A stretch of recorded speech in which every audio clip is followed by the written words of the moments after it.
Hello, my friends, and welcome back to the Higher Grounds podcast and today's morning minute meditation. Glad you tuned in today.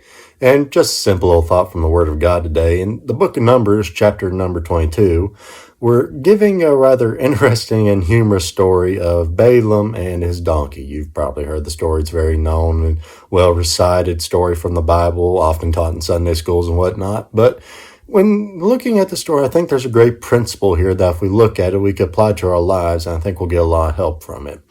Basically, you probably know how the story goes. Israel has camped in, the plains of Moab, and the Moabites don't like it. So they called up old Balaam, and they want him to come up and curse the children of Israel. And so, against the will of God, Balaam hops on his donkey one morning and starts riding up there to the plains of Moab to curse the children of Israel. Now, God, of course, being displeased with this, sets an angel in the way of Balaam with a sword drawn. But the problem is that Balaam, or anybody else for that matter, cannot see this except for one person, or more like animal, and that's his donkey. Now, why God didn't allow Balaam or anybody else to see it, they only allowed his donkey to, I don't know. But the donkey saw this, and of course, seeing an angel standing there with a sword drawn, the donkey was scared. So he turned aside 3 times. At the end of it all, he just fell down plain. And Balaam, he was frustrated. He was tired, hurt a little bit, and he was beating the donkey. And just out of the wild blue yonder, the Lord decides he's going to let the donkey speak, like we're in some sort of movie or something. And I always found it humorous that the Balaam didn't stop and say, "Why is my animal talking?" He just started having a conversation with the donkey. But, that's a different thing for a different time. That's just running a rabbit. But Balaam basically says, "What's wrong with you? I mean, what are you doing?" And the donkey says, "What have I done to you? Have I not been good to you all the days of my life? Ever since you've owned me, have you not rode on me? Have I not done you right?" And Balaam, he said, yeah, you have. You're right. And at the end of the day, Balaam realizes what he'd done. He looks up, he sees the angel of God, and everything ends up working out for good. But, when looking at this, I think, as I said earlier, there's a very interesting principle here. Now, let me start off by saying that nobody likes criticism. Whether it's constructive or critical, nobody likes criticism. You may say, well, criticism doesn't bother me. Well, in truth, it does.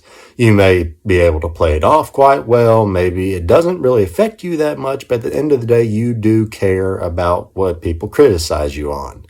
And nobody likes it. Nobody wants to be criticized. But, at the end of the day, if we'll be honest with ourselves, I think we could get a lot of help from our critics if we would just listen to them. Well, maybe you say, well, preacher, they don't do it the right way. They have a bad attitude when they do it. And they're being condescending and all that kind of stuff. Well, maybe they are.